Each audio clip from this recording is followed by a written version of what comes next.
Good evening. How are you both? Very well, thank you, Mark. How are you? Yes, not too bad, thank you. Dawn, how are you? I'm very good, thank you. It is raining. I'm warning everybody before my internet goes off. It's raining in Norfolk, so it means none of Norfolk have internet. So I'm warning. A large part of the UK might be very jealous of you, Dawn. I think there's a lot of people waiting for a bit of rain. So we've had rain all week, off and on, since the big thunderstorm last week. We've not had a settled day since. That's why there's so much water in Norfolk. we haven't had any rain here, really. I'd say a maximum of about 3 minutes in the last couple of weeks. Yeah, we had a slight shower today, and all the staff ran outside into it just to get cool and wet, and then it stopped. So, somewhere on your screen, there will be a subscribe bell that Adam always tells us there is. Dawn and Donna and I can never find it, but it will be there somewhere. That will notify you of any of our upcoming live sessions that we do. Just a reminder that all our comments and our opinions are that of our own, none of our employers. So, how's your week been, Donna and Dawn? Go on, Dawn, I'll let you go first. So far, it's been long, and it's only Tuesday. You're not even on hump day yet. No, I know. No, it's been interviewing prospective staff and testing, and there's so much that goes on towards the beginning of the week that by the time I get to Thursday, it's exhausting. It has been a good week overall, and apart from the weather being off and on, we had Elvis come to sing to us in the rain and had to actually stop last Tuesday due to the thunder and lightning while residents were still wanting to come outside. But no, it's not been too bad. That's good. Pleased to hear it. And Elvis sounds like great fun. Yeah. Always is great fun. How about you, Donna? How's your week been? Yeah, it's going okay so far. I don't know about you two guys. I can't remember. But obviously last Thursday it was made law about the mandating of vaccines in care homes. And I actually had 10 of my staff who originally said no. So I'd already spoke to them weeks ago when we knew that the consultation process had finished and everything. But if you remember, I don't know when it was, 3-4 weeks ago on the show, when we spoke about this, we all thought that it wouldn't be made law until about October time, when obviously Parliament came back from their summer break. And we then heard about the 16-week grace period. So we were all presuming we were looking at around about January. So I've got to admit, I'd kind of shelved it for a while, thought we'd got a little bit of time, staff had got a little bit more time to think about it. And then lo and behold, last day of Parliament, somebody in their wisdom decided to sign it off. I personally think the saddest bit about it is we actually haven't even been informed of it yet. So I don't know about you two guys. Have you received an email? No, nor have we. So I think that's the saddest bit about it is actually out there in the media and we've seen it and we know it, but we actually haven't had the proper documentation yet. So, for example, we don't know things like what the medical exemptions are, and they are really important. I particularly have one member of staff who really is waiting to find out what those medical exemptions are. So I've started this week. I've spoke to 3 of the 10 staff so far, and now they have a very short space of time because they literally have to have the first vaccine by the 16th of September to be able to have the second vaccine in time for the 11th of November. So as I said before, I am majorly pro-vaccine. I would encourage anybody to go and have it. All my staff who've had it have all been really well. We've had the evidence and the proof within the home that it definitely has made a difference. However, with my managers on, I've got to listen to my staff. You know, they've got their own viewpoints, and I just feel that it really is quite a sad case that I, as a manager, am now having to say to my staff, literally, no jab, no job. That is as black and white as it is. And literally one said to me, no, I'm going to be dismissed, aren't I? And that sounds really, really harsh. Just sounds really harsh, but it will actually be classed as a well, yeah, we will be basically terminating their contract for unusual circumstances or whatever the wording will be. So, yeah, I've got to admit, it's been a bit of a sad week because it's just not something, it's something that we've been forced to do. And, yeah, it's just difficult conversations. But I've got 7 more to do, so onwards and upwards. I think that's one thing that worries me is how we're going to replace those staff that have those skills, have those expertise, and actually are people that we want to be working in social care.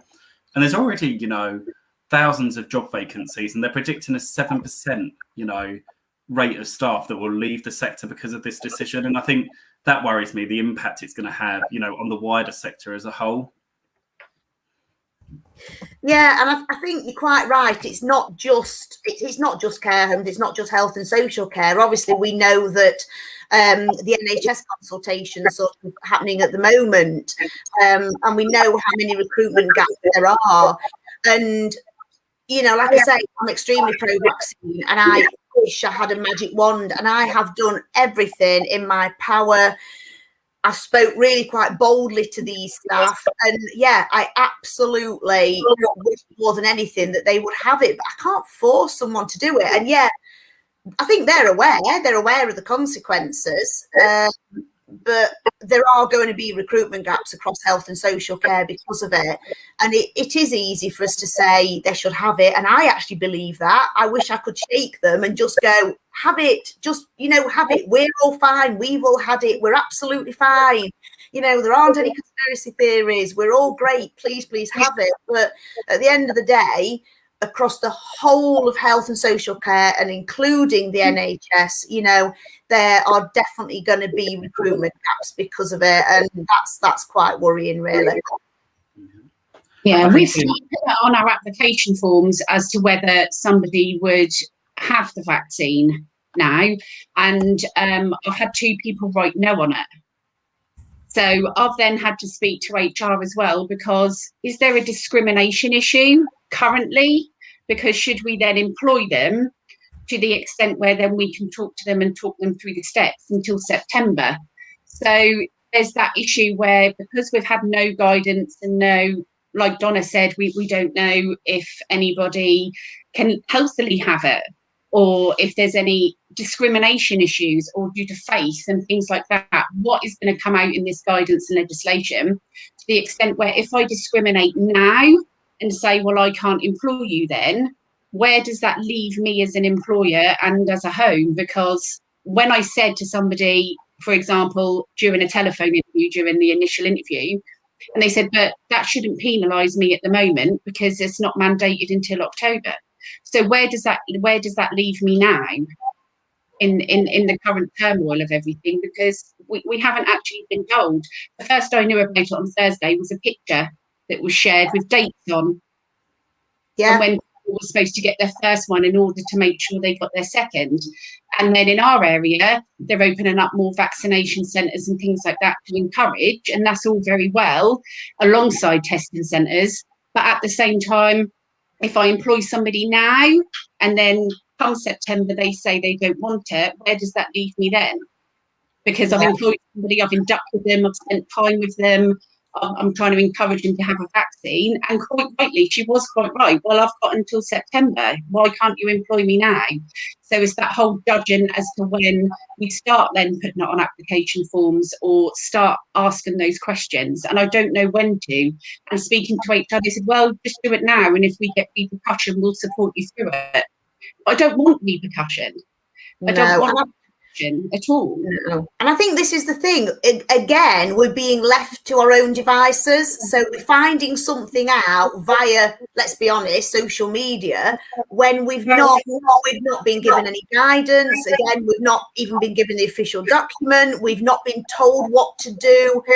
A goes wrong or B goes wrong. Again, it's all just, here you go, this is happening, make it up as you go along. But the problem is when you're talking employment, and when you're talking people's jobs and people's lives, it's serious, isn't it? And it's very easy to say. And it is as black and white as if you do not get vaccinated, you will lose your job. It's as black and white as that. There is no in between.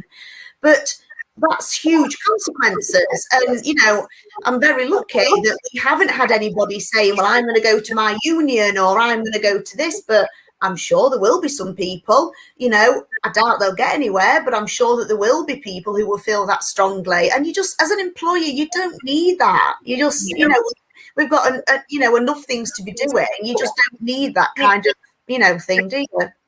I think it's the last thing you need when it's a good member of staff as well, that you know deep down you won't want to dismiss. And I think, Dawn, you've hit the nail on the head of what so many managers are talking about right now, you know, whether or not they can make it mandatory now, because obviously it's currently not mandatory. No. And then if you do employ somebody, what it is like further down the line, because you've taken them on knowing that they haven't had it and it was meant to be mandatory. I think the other thing that a lot of managers are talking about, which is obviously, you know, in the last 7 days since we last all met, was around the CQC publishing the death figures for each care home. I don't know about you guys. I mean, for me, I see the need to be transparent. You know, we all have a duty of candor. But I just don't understand why the data needed to be presented in the way it was, you know, why it needed to be, you know, so filterable to, you know, see, you know, the deaths in each care homes. And I think for me, the saddest part of it, you know, is that those deaths are somebody's family, their friends, you know, somebody they care about, but also the negative media that, you know, some of the local newspapers have picked up on, you know, like Norfolk's top, you know, COVID death care home, Essex's top, you know, and it's just created that negative image around social care and care homes again. What do you two think? Well, it really upset me, and I was in floods of tears looking through, because, like you say, Mark, they are somebody's family. And then the following day, I had a call from a relative whose husband had actually died at Iceni of COVID, saying, "Oh, it weren't your fault, Dawn. Please don't think it was your fault. It wasn't the home's fault." And it made her feel responsible that her husband's death was so public across a spreadsheet, to the point where she felt she had to ring me in the home. And that's what upset me more. I get about transparency, I really do, but at the same time, I was transparent. I was massively transparent with all our relatives, with everybody. We kept everybody up to date all the time. There was absolute no need for this publication. And I would be willing to sit in front of my inspector and say there was no need to publish this whatsoever. And I think the local paper did pick up on it, and it listed all the care homes in the area, and we were within the paper, and it quoted the CQC quote where it said, you know, it doesn't mean that if this care home was bad, all the care homes worked really hard, then why publish it then? If CQC are aware that we all worked so hard to protect everybody as much as we could, why publish it at all? Why not keep those figures for themselves and use those figures to work out what went wrong, rather than making a mass publication that was at detriment to many, many homes? And the comments that I saw on social media from local newspapers, from people saying, that care home is obviously crap, that care home is this, oh my God, I didn't realise they had that many there. And it's just that complete negative force again, all surrounding care homes and social care in just completely. And I found it infuriating and really distressing, massively distressing. I think on reflection, I think what would have been good is to included that data, but maybe on the infection control audit that they did, on the inspections, on, you know, because then the data still would have been there. It wouldn't have been as glaringly obvious, but anybody that needed to know that, whether it was a relative or a future relative or somebody just looking at that service, at least it would have been in that report, and it could have spoken about, you know, why those deaths, were they hospital admissions, were people taking on COVID, you know, positive people for end of life? There could have been a bit more explanation, I think, you know, on reflection. And I think that's the sad thing, that, you know, it just landed and a lot of people didn't know about it. I think a lot of managers didn't know about it before it actually hit. Yeah, you're right there, actually, because the email about it went to the nominated individuals. So I actually did receive it, because I'm both registered manager and nominated individual at my home. But all the email basically said was, this is the figure we're going to publish. Unless you strongly disagree with it and think it is really wrong, basically we're going to publish it. So that's all the email was. But you're quite right, Mark. There is no kind of backstory to it. They are just figures. So it doesn't explain why the COVID got in the home, how the COVID got in the home, whether they're hospital deaths. It mentions that it's a small, medium and a large home, but that doesn't really reflect on actually how many beds. So it doesn't give a percentage, it's just a number. And whether you like it or not, I mean, today we received an email from our local social services and CCG. It was a lovely, lovely email, basically saying they understand how it's made us feel. We've all worked really hard. It is no reflection on the standard of that home or the care of that home. And they understand everything we're up against. We've done brilliant with infection control. The problem is that is not how the public are going to see it. The public are going to see a figure and they basically go, we're not sending our parents to that home because look how many COVID deaths they had.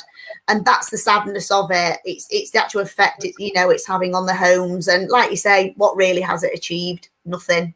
It's just brought negativity, of which we've had enough during the year. I'm conscious of the time. So Donna, I'm really sad that we're not going to have time to talk about Tom Daly and how he looks in those swimming trunks that you really wanted to raise tonight. But we'll leave that till next week because I'm sure there'll still be more swimming and things going on. So he does diving, not swimming. Well, it's all the same, isn't it? It's in a pool, diving, swimming, synchronized swimming. Yeah, it's all the same. It's all in water, fishing.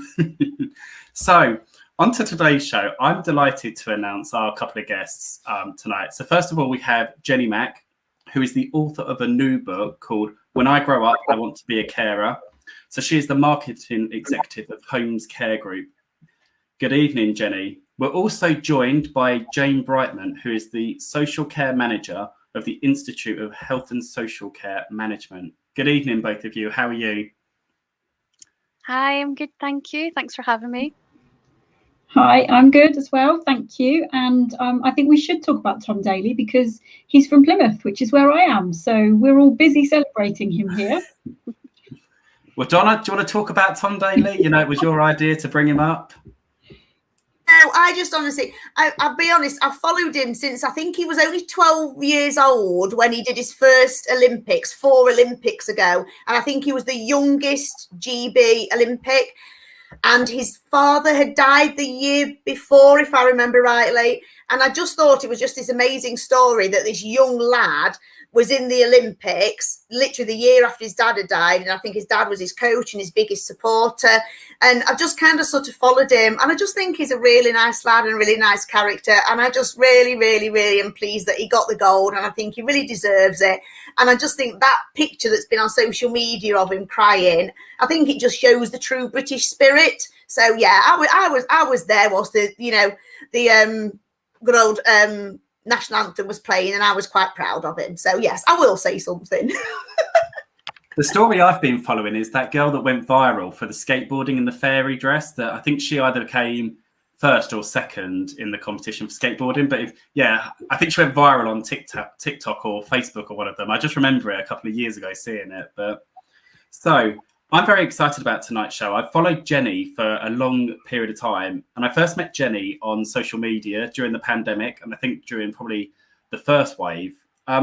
So Jenny, good evening. Can you tell us a bit about yourself, your background and how you got into social care? I am marketing exec for the Homes Care Group.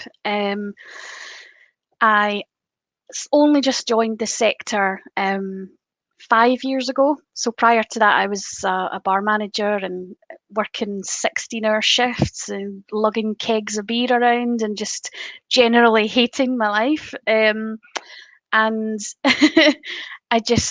my grandmother was a matron and a nurse, and everyone had always said, "Oh, Jenny, you'd be a wonderful nurse. Perhaps you should do that."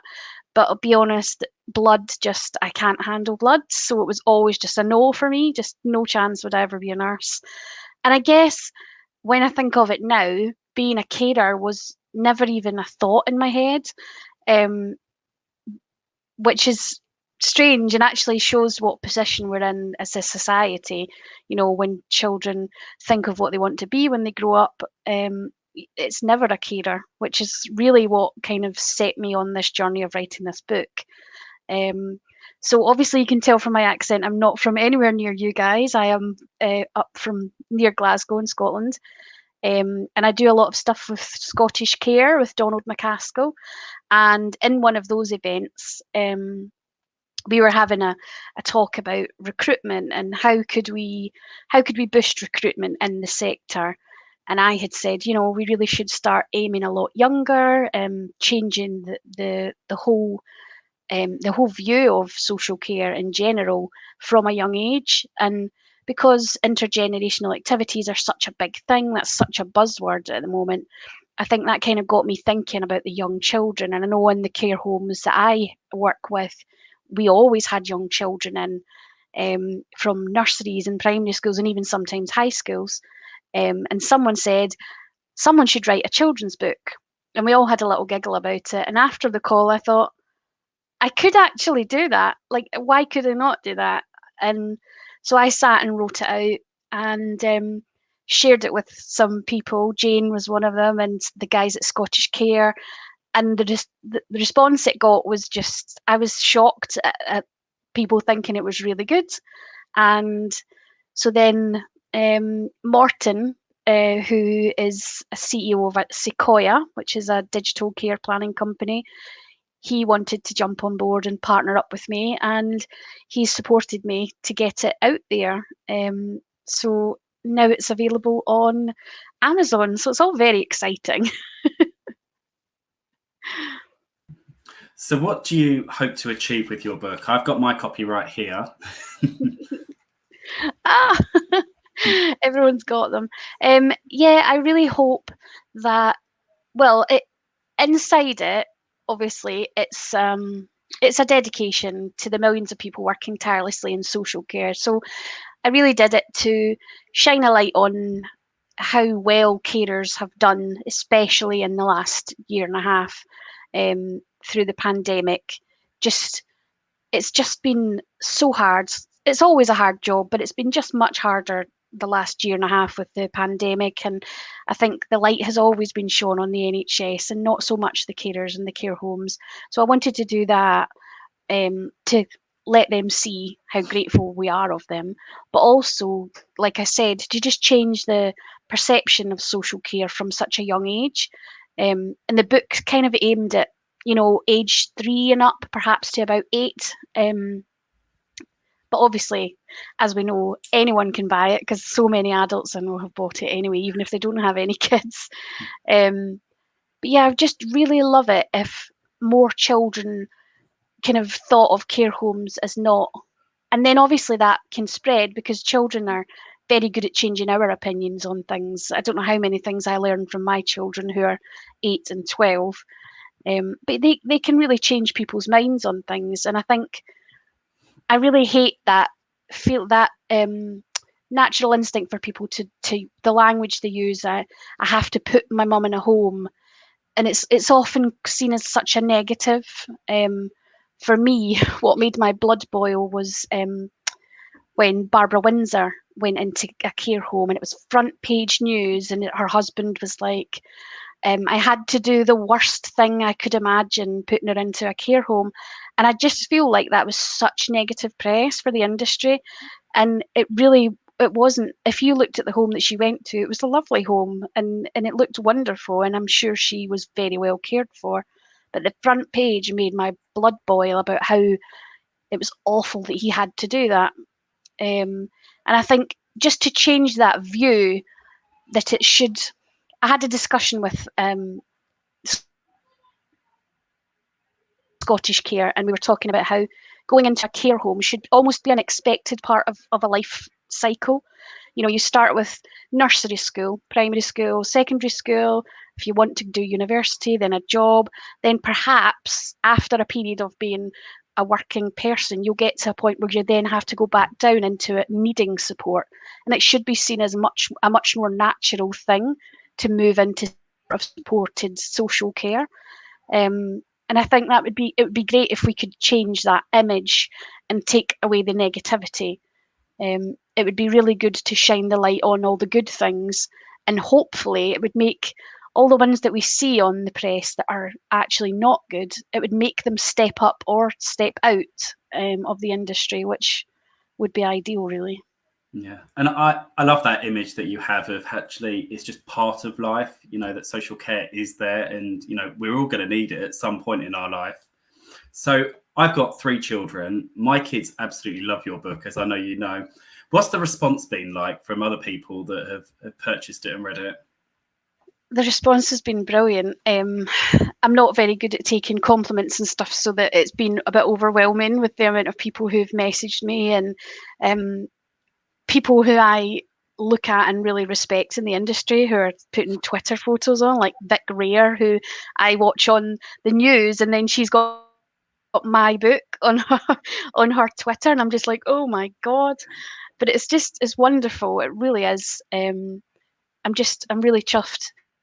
I even had a woman, I couldn't believe it. I had a woman message me and say that she's bought her copy and she lives in Japan, and would I be okay if she translated it and sent it back to me so that I can release it in Japanese, because she feels that all people should be able to read my words, even in different languages.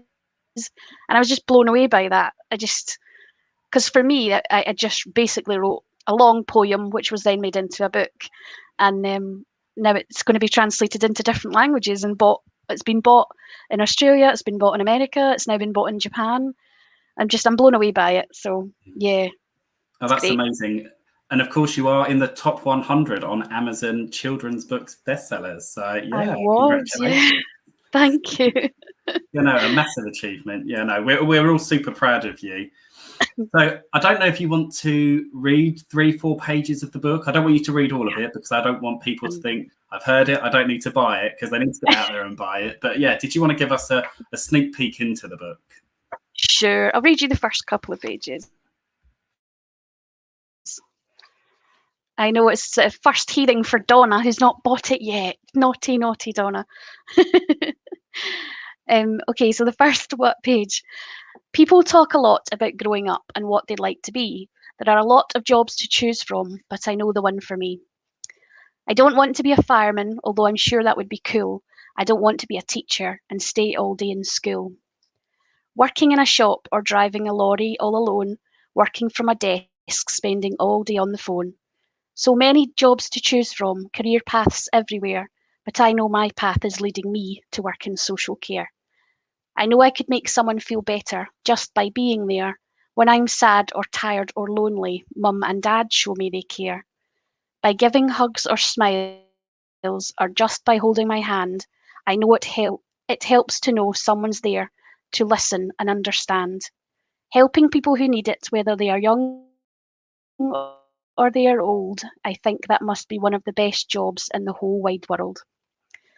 So I just wanted to point out that all the art in the book as well is done by a man that I met who is called John Lavery, and he is part of Impact Arts, which is a Scottish charity. They do community projects with safe spaces and support and learning for people. I think their tagline is to tackle inequalities through creative engagement. So it's a charity that I really love. And the fact that he did that for me free of charge. So basically the first, if I do make £500, that will go directly to the Impact Arts charity, which is really important to me. So that's my aim. I want to make £500 from this book so that I can give it to them, and then I'll be happy.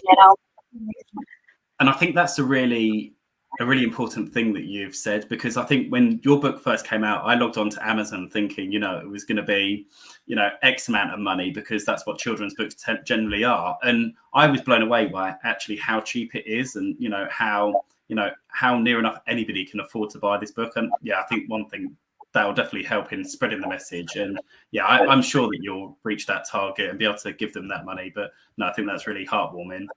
Donna, do either of you have any questions at all for Jenny? So I brought this up a couple of weeks ago, and I completely agree with Jenny's point about children, because Mark might remember my son came home from his work experience week that was all virtual, and 15 years old, and he had accountants and building companies and the NHS and everybody all week, and they did these big virtual presentations encouraging him to be this and be that. And he came home and he said, they didn't have anybody from your job though. Now his school is an academy, it's a huge school, and I emailed the headmistress and hadn't got a response by the time we discussed it, but she did email me back, and she said, because that's not a remit that we get interest in. And I said, and I did reply with, that's really sad, because how do you know what these children are interested in? At 16 years old, I wanted to be a marine biologist vet and travel around the Bahamas, and that was what I was going to be. So how do you know what my son or somebody else's daughter would be interested in? She said, well, we go by the key stage of who applies for all their different options, and health and social care wasn't very popular. So we took the business approach from the NHS, and that was massively disappointing. And when my son picks up on it and comes home and says, well, there was no one there from care, you could have gone, mum, you could have done a presentation.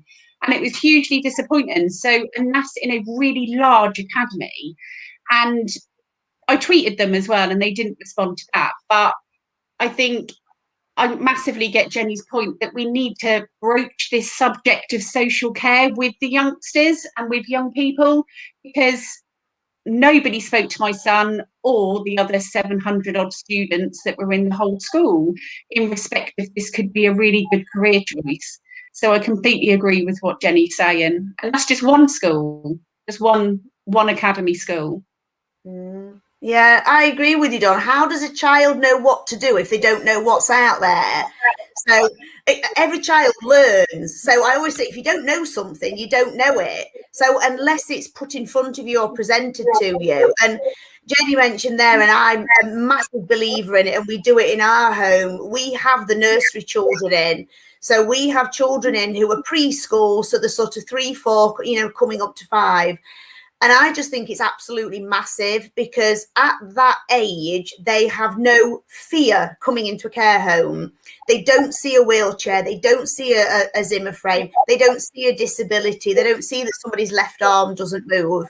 So straight away from that age, you're introducing them kind of into that environment being young. And that's what I feel Jenny's book is doing, is that, children will read, what children brought up with. They're brought up with these superheroes. So they all want to be firemen, and they all want to make the world better. But that's what social care does. And as Jenny just said there, that very, very last line, to put a smile on somebody's face costs nothing. And we all say that, everybody. I know there's so many people who work in health and social care. We know it's an underpaid job. Carers, domestics, kitchen assistants, mainly on minimum wage. But if you ask them, why do they do it? And I remember the week that we had the carer on, and we kind of said to her, why do you do it? And she told us that story about what she'd done for one of the residents, and she'd stayed after work. She'd gone out, particularly in her own time, and bought them some things, but she did it because of that feel-good factor. So going to work, of course we all go to work to earn money, of course we do, but we don't all have to be doctors, lawyers and accountants. It's how you feel at the end of your working day. And I just think it's massive. And if kids aren't introduced to it as little, how do they ever know that that's what they want to do, because they've never heard of it? So I think what you're doing is amazing, Jenny. And I think you should put the price of your book up, and I think you should be aiming for way more than £500, because I think you're going to do it, definitely. So yeah, honestly, I've only heard a snippet of it, but I am definitely going to buy it now. I haven't got any kids, but who cares? Like you say, it's not just for kids. No, it's definitely not. And I completely agree with what you're saying, Donna. As I said before, I was a bar manager before I moved into social care, and it was actually only after my own granny had been in a care home, and I was one of those people who after her stroke, and she'd developed some dementia, and she'd started to call me by my mother's name and my daughter by my name, and it was all very upsetting. So I was one of those people who kind of didn't go because it was too hard on me. And it was only after that she died, and then I took a job in the care home, that I really realised the error in my ways and wanted to support other people's grandparents the way I should have done my own. But prior to that, I mean, I was a bar manager and earning probably twice what I earned when I worked in the care home. But I was absolutely miserable, and I didn't go home with a feeling of fulfillment at all. I went home with just feelings of frustration and exhaustion. Obviously, and that you can't, obviously we should be paid more in care homes, but you can't put a price on that feeling. And if you are that kind of person, then there is no better job. It's just priceless, the feeling you get from being with residents and making them happy. It's the best in the world, like I've said in the book. Definitely, Jenny. And Jane, over to you. Good evening. So you've obviously followed Jenny's story a lot longer than I have, Dawn has, Donna has. How did the book make you feel when you first read it? Oh, I love the book so much, and Jenny knows I'm a huge fan. And what I really like about the book is it took me back to kind of my journey into social care as well. And I knew from probably about 11 that I wanted to work in social care, and that was because my great aunt had had a stroke, got dementia, moved into a care home, and I used to go and visit her, and I just loved it. And I remember thinking about the care assistants, oh, they're so lucky to do this job. I'd love to do this job. And then got into social care, and the school told me that I should be a social worker because I was interested in social care, so I should become a social worker. Did do some training to be a social worker, but never stopped loving social care and never practiced in social work, went straight back into social care. So yeah, Jenny's book just brings back all of that kind of emotion, and what I love about Jenny's book as well is how it came to fruition. So all the people that she kind of spoke to and said, oh, we'll do the art, and we'll help with you publishing it, and we'll help you kind of get it into schools. And that's just a really beautiful kind of picture of social care. The people of social care came together for that, and not every sector would do that. No, not at all. And I think that leads us nicely on to obviously what you do. So you're the chair of the Social Care Innovators, and it's about bringing people together from all walks of social care, all different parts of the sector, and also draws on people that use care services. Do you want to explain a bit more about Social Care Innovators and also your role with the IHSCM? The IHSCM. I know, it's such a tongue twister, isn't it? Yes, it is. Yeah, so I look after social care at the Institute, and we kind of span health and social care. So it's really interesting to see social care leaders and managers kind of linking up with healthcare leaders and managers. And some of those conversations are really exciting because suddenly I think the penny drops for a lot of kind of healthcare people, and they kind of go, oh, that's why that happens across social care. And you think, yes, hello. So there's lots of work to be done there. But back in January, I just put a message out on social media and said, anyone want to become a social care innovator, let's kind of get stuck in. And so we formed in January. Morton, who sort of helped Jenny with her book, he's my co-chair on the Innovators group. And we've just kind of grown and grown. I think there's about 150, 160 of us now. It's an open group, so anyone can join. You just have to have an interest in social care. And like you said, Mark, there's people drawing on social care, there's family members, there's care managers, there's tech suppliers, solicitors, academics, researchers, local authorities.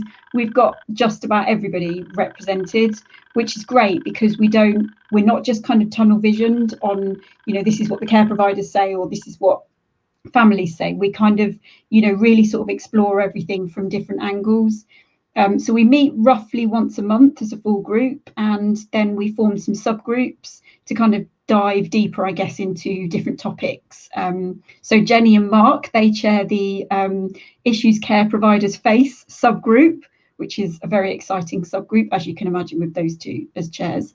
But we've got other groups around research, power and rights, workforce, digital and technology, and they're all chaired by different people, so people don't have to get sick of hearing my voice all the time.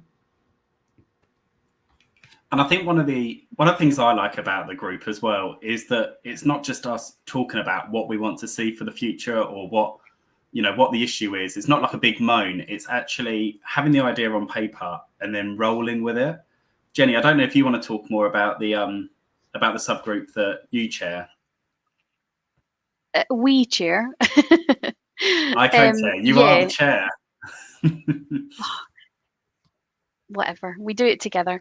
We're looking at the roles within social care.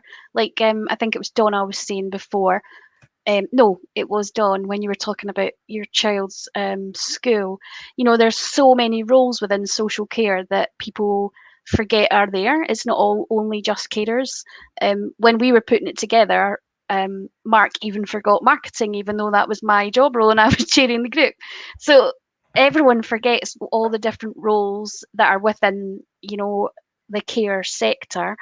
So what we really want to do is make some videos of people who are within those roles and let them discuss it. So it's not just us telling you about it, it's people who are actually doing those things telling you about it. We also want to look at inspections and how we think inspections should be. What would show the best of what we do instead of just the snapshot of 1 or 2 days that care inspectors come in and get.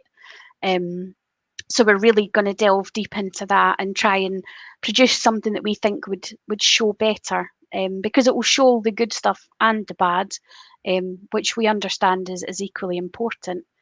And then Jane and I are going to work on a website as well to help support care workers with questions and things and ideas. And so it's really busy and it's very much doing and not just talking, like Mark said. You can talk for hours about things and moan about it and never get anywhere. So I think all the groups, I know Adam's groups are a busy one as well. All the groups are really proactive and everyone gets really stuck in and supports each other, and it's great. So I would recommend anyone else joining if they were interested in that. Donna, that's a hint for you to join us or join a group. And I think one thing that came out of, I think it was our group, Jenny, was around the Green Heart for Social Care. And I think it was me, you, Jane, and I think Adam was in the conversation about how we had something, on social media that recognised social care. And I don't know, I can't remember how it came about, but I remember we had the idea and then literally within about an hour, 2 hours, we had finalised it. It was on social media, it was trending. And so when you see a green heart for, next to somebody's name on social media, that's for social care. And it's something that actually, being part of the innovators, I'm really proud of. It's something that actually, we've achieved. Like your book, Jenny, it's something that you wanted to do, you've achieved it. Jane, what else is going on with some of the other subgroups? Yeah, so the public image subgroup, which is Adam's subgroup, he chairs that with James McLaughlin from TAP.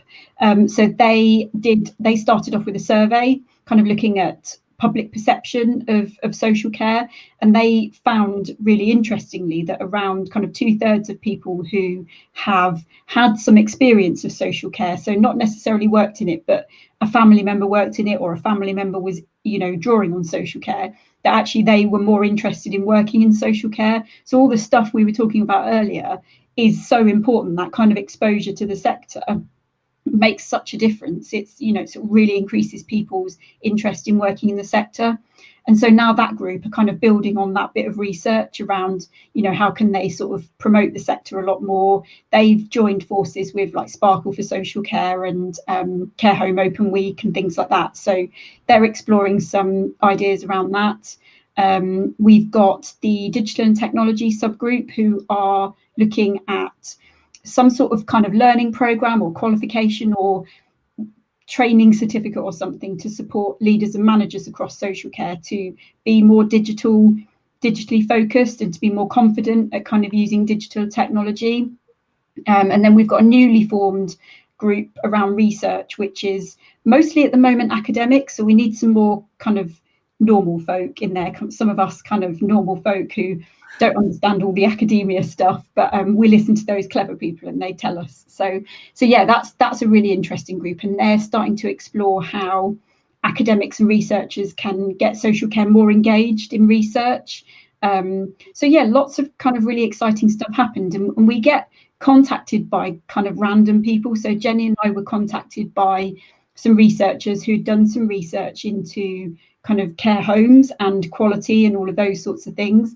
And we were also, weren't we, Jenny, contacted by a group who are looking to create an army of volunteers in care homes. So, you know, we get these kind of, I call them rabbit holes, just things that kind of take us down these little rabbit holes that we go, ooh, that's quite exciting. That might be interesting. And yeah, stuff's just happening. Just things are randomly happening. Donna, Dawn, do you have any questions at all that you would like to ask? I'm conscious that I'm sat here asking the questions. I'll invite you in.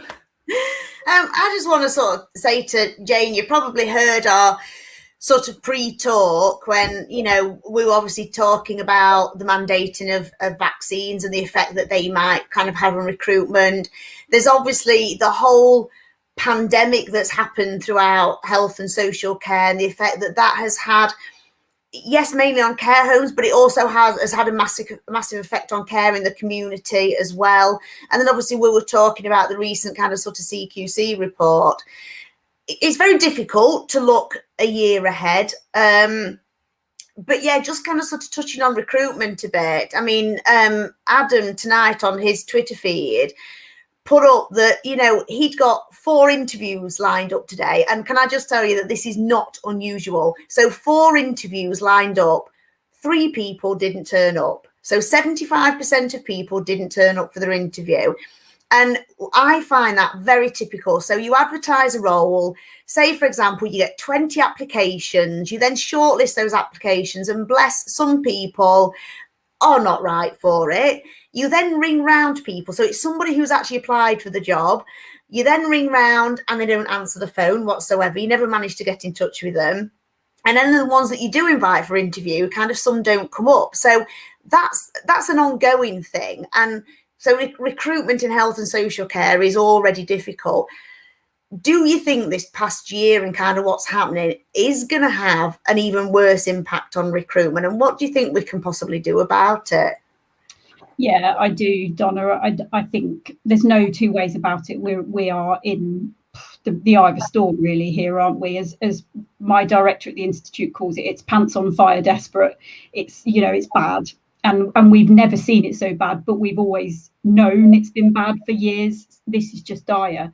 And I'm talking to anybody who'll listen about this. And we've got a meeting coming up on the 10th of August, which we've just called an extraordinary recruitment meeting. So, you know, innovators, anyone can come along to that. And we're going to look at some ideas, some kind of practical, you know, just kind of on the ground ideas.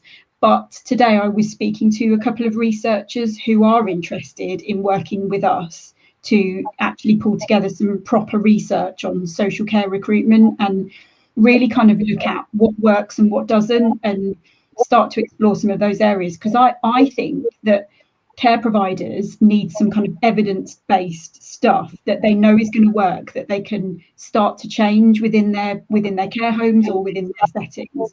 But at the moment, there's nothing. You're just kind of clutching at straws, aren't you? You're just kind of going, well, if I try this, maybe that will work. Or if I put an advert here, maybe that. Nobody's ever said to us, look, this stuff really works. Try this, do this. And I think we need some proper research and some proper support from the Department of Health and Social Care, who I'm also nagging and saying, we don't want another national recruitment campaign, because if we keep doing the same thing, we're going to get the same results. We want something different, and we want you to put your money where your mouth is and really help us. So, you know, that's my mission at the moment, and I'm all ears for anyone who wants to talk about it. Yeah, and it's massive, and it's just something that's gone on for ages. And I think one of the big things that we have is it always seems to be this vicious circle. We've all agreed, and Jenny said herself, you don't actually go into care for the money. You know, she said she was earning twice as much as a bar manager before she became a carer. We know the money isn't there, but the money should be there. You know, it shouldn't be a minimum wage job. But then us, as the managers and the providers, we would love to pay people more money, but we can't because our only income is from the residents. And if the government don't give more money in regard to funding and, you know, the NHS in regard to, you know, there's so few people now get funding from the NHS with, you know, funded nursing care. If the money isn't coming in, we can't give sort of money out. And, you know, it really is about time. And surely there must be enough evidence in this last year that, you know, we really do need that help. And it may sound really little what Jenny's doing, but that to me is really positive because there is actually no academic route into social care. And I've seen so many people, and you get on this hamster wheel of GCSEs, A levels, university, and it's kind of where children are pushed. And I actually did have a member of staff who came to me, and they were actually told that if they didn't go on to do A levels and didn't go on to university, they wouldn't get anywhere in life. And that was really sad to hear. And I think that there are a lot of schools that are pushing children in that direction when there are lots of other very, very good and very, very worthy careers. So, yeah, you know, go for it, Jane. I think that's absolutely brilliant what you're doing. Well done. I also think there needs to be a little bit support from the regulator, from CQC. I had a friend call me today in absolute floods of tears because she received their draft report from her inspection a couple of weeks ago, and it stated the home didn't always run to the dependency. And she said to me today, I physically cannot go put staff on 6 long days a week.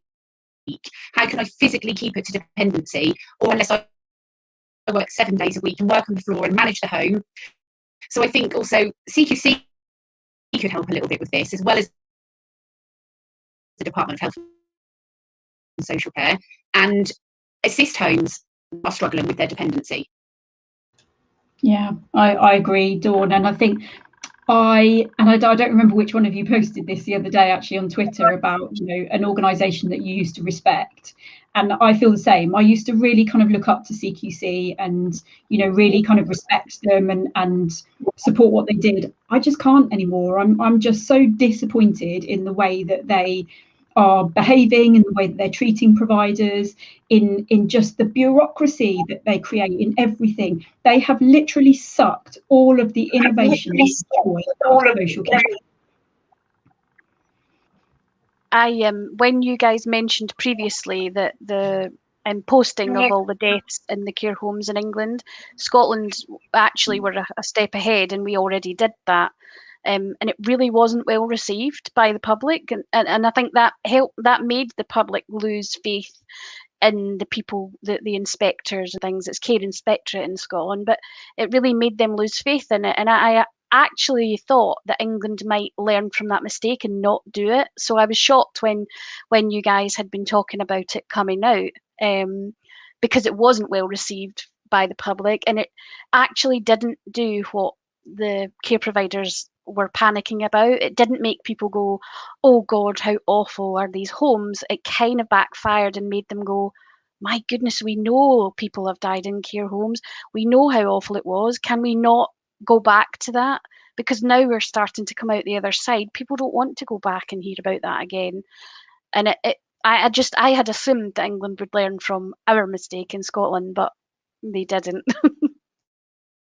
No, sadly not. I think the local press have picked up on it for the care homes. I haven't seen any kind of campaigners or activists kind of jumping on it saying you killed X amount of people or anything. But I haven't seen that defence either for care homes. Like you were just saying, Jenny, that we know people have died, like we need to move on. I haven't seen either of that. I've just seen the local press kind of jump on board. But yeah, I think, Jane, going back to what you were talking about, the research, I think, you know, it sounds really exciting. And I think one thing I quite often see on manager groups, and I'll allow you to plug your manager group in a minute, is people are asking, you know, what can I try? I've tried this, I've tried that.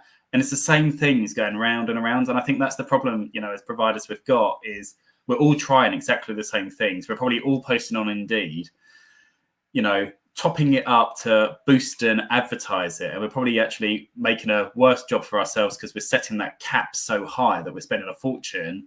We're all on the same job sites, and I think I said it, I think last week, we definitely need to be back out there shouting about social care. Did you want to plug your Facebook group? There is a WhatsApp group as well, but that's not yours. But I've got a WhatsApp group. Yes, the Outstanding Manager Network on Facebook. Come along and join us.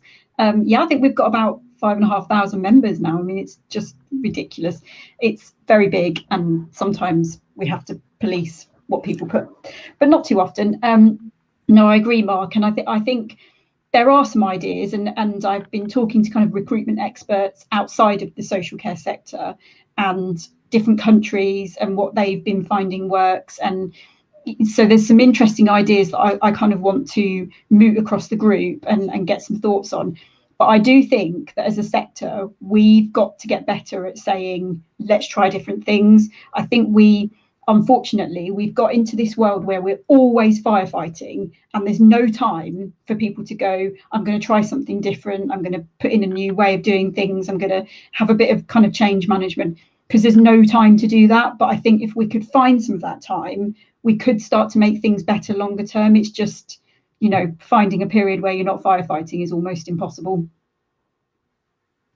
I think as well, it's about employing different people. So I think a lot of other industries, they kind of look at who's young and up and coming, and they employ them, don't they? They nurture them. And then they're obviously in that business and they learn from that. Whereas in social care, you go for the experience. You don't necessarily think that person's really good at marketing. Let's employ them into the system, and use them within our teams. You employ somebody that's already got the social care experience. And I don't think that helps us very often.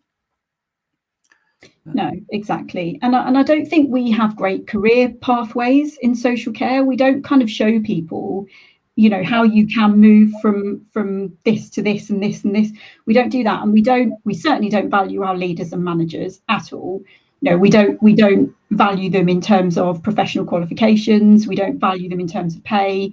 So, we just every kind of step of the way is pegged against us having good recruitment stats. And then when we do recruit great people, we can't keep hold of them because, they're kind of moving from care provider to care provider, and we haven't got great training programs. We just lack behind a lot of other sectors. And I think we really need to start to up our game in that sense.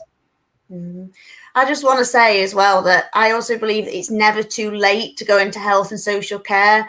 So I've got to admit, as a manager, I changed my tactic because, say, for example, when we were employing care assistants, I was looking for people who had done health and social care at school or who had gone on to do a BTEC, or I was looking for people who had already worked in care homes. But I have got some staff who are absolute rough diamonds. They had never, ever done anything like it before. They were age 50 plus. And their application forms, you would literally look at it and go, oh, well, I'm not going to interview them. But they actually filled in their application form very, very well, took the time to do it, and took the time to write about themselves. And these staff that I've got are absolutely amazing. So they may have been shop workers, lorry drivers, never, ever worked in health and social care before. So I also want to say to people, it's never too late. So these people who, I know there's many people out there that this last year have sadly been made redundant and lost jobs. And my husband himself was made redundant last year, and he was really worried because he's 55. Who's going to want me 55? What kind of eye am I going to do? They're going to pick somebody younger above me. It is never too late to go into health and social care. So it's not all about recruiting kind of younger people or those with experience. There's a lot of people out there who can be fantastic carers that aren't academic, haven't got qualifications. So it's like you say, Jane, it is sometimes thinking outside the box as well, because there are a lot of great people out there, and sometimes we're not perhaps giving them the opportunity as well. Jenny, from your opinion, what do you do differently? Because obviously you're in charge of marketing, aren't you? So how does that play a part in the recruitment of where you work? I do link in with recruitment a lot. I think the most important thing for me is making sure that my homes are connected with their local communities. Like Donna was saying about getting children in from schools and nurseries, they link up with the local churches and the local cafes. We always take the residents, obviously, pre-pandemic and now post-pandemic, going out to cafes and taking them up to, the local Tesco and things to get little bits that we need, and making sure that our residents and our staff are seen in the communities. I think that really helps, because you are going to employ local people for your homes, and the more you're seen out there, showing off how happy your residents are and how involved in the communities your staff and your residents are, it really does help. And in those areas where our homes do that well are the ones that don't suffer with recruitment, because then what they do is they put posters up in the local areas and people jump into the jobs. Also, obviously, on social media, it's just showing the best of what they're doing, all the happy faces and the great activities and all the fun that's going on. So really trying to change the perception of it being a miserable, horrible place where people sit and stare at walls. If you can put those things together, the jobs will fill themselves, because people will already know who you are and have an idea of what you do, and it just makes it so much easier. I tend to think that will work much better than putting on these websites like Indeed, because like Donna said, a lot of the people that you hire and that will be wonderful are people who've come through their life caring for their own families, but not necessarily in a professional way, and actually wouldn't really be on websites like that, because they're not of that mindset to be on websites like that. They would probably just nip into the job centre if they needed a job, rather than go on all these professional websites. So yeah, it's about thinking about your audience. I mean, it isn't always going to be people who are online that you're going to hire. It could be just little local people who have seen you out and about. That's the ones I aim for specifically. Thank you very much. I'm conscious of time, and I think recruitment is, like Jane said earlier, a rabbit run that you could just explore. And it's definitely one that we are going to touch on in a few weeks' time. Donna, did you want to round us up for this evening?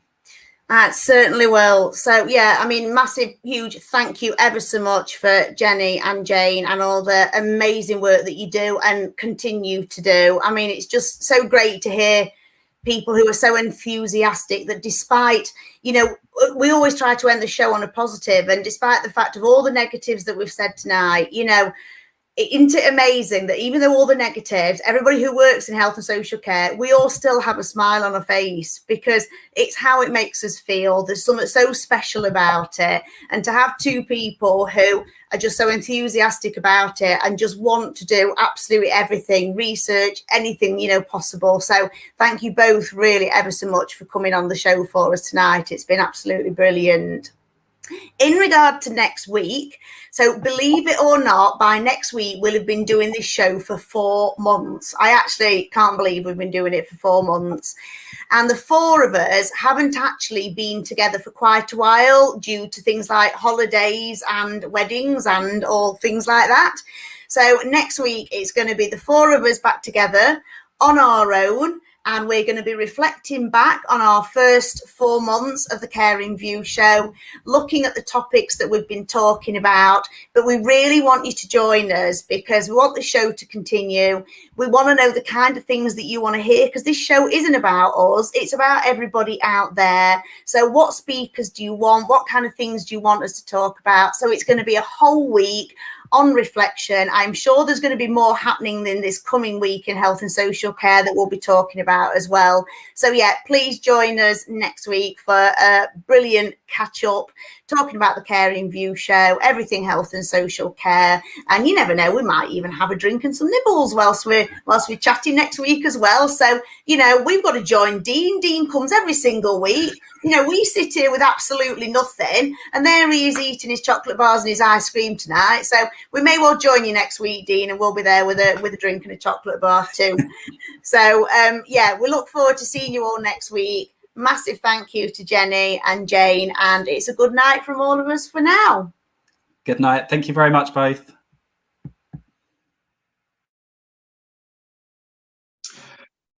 Thank you again for joining us tonight on The Caring View. If you enjoyed tonight's episode, make sure you hit that subscribe button, and whilst you're here, check out some of the other videos that we've got up online. If you've got something that you think may be interesting for us to discuss, or if you want to guest spot with us, then drop us an email to thecaringview@gmail.com. Follow us on Twitter, find us on Facebook. All the information is down there in the description box. But until then, have a good evening, stay safe, and we'll see you next week.